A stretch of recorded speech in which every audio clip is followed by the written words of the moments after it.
I want you to actually put yourself in Medina right now. Let's say you live there. Abu Bakr is the Khalifa. He leads the Salah. He leads the prayer. He said every day after Fajr, Abu Bakr radiallahu anhu would go in an opposite direction of his house, and he would go deep into the desert. I was very curious. Right? What does he do out there? So Umar radiallahu anhu said, I'd watch him every single day. He'd go to Salat al-Fajr, and then Abu Bakr does not return home. He just walks far away into the desert. So he said, every day I'd wonder, ila ayna yakhruj? Where does he go? Where does he go? Where does he go? He said, one day I said to myself, la atba'anna. That's it. I'm going to go follow him and find out what he's doing. I just can't get over this curiosity of mine. So Umar radiallahu anhu said, I kept the pace from him to where he was at the end of my eyesight, meaning I walked just as far away to where I could still see him. And then he said, I saw him go into this beat up old house. So Umar radiallahu anhu said, I quickly went and I hid behind. And he said, he spent a long time in there. It wasn't like a short amount of time. He spent a long time until after the sun was up, meaning it was getting hot. This is after Fajr, this is way past Duha, way past sunrise. And it got hot, and then Abu Bakr radiallahu anhu left the home, and he made his way back to Medina. He said, this is way out of the city of Medina now. This isn't even the city of Medina right now. Way out of the city of Medina. So Umar radiallahu anhu said, I waited until I could no longer see him, meaning he made his way back to Medina. And Umar radiallahu anhu said, I knocked on the door. Okay? And he said, this woman opened the door. She was elderly, she was frail, she was blind, and there were a bunch of little kids running around. Okay? So I said to her, Assalamu alayki, ma sha'nukum ya amatullah. I said, peace be unto you. What is your situation, O servant of Allah?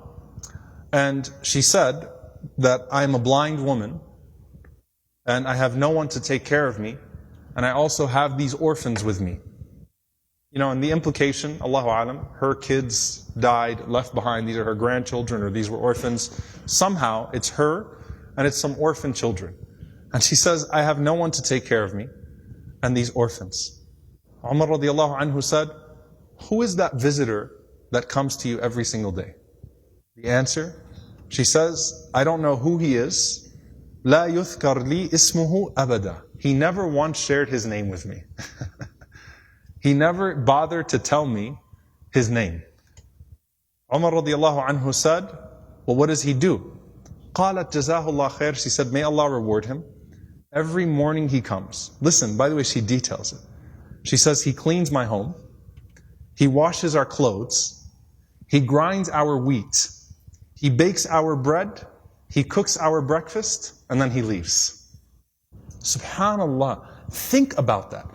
If this was the only narration we had about Abu Bakr, it's incredible. Seriously.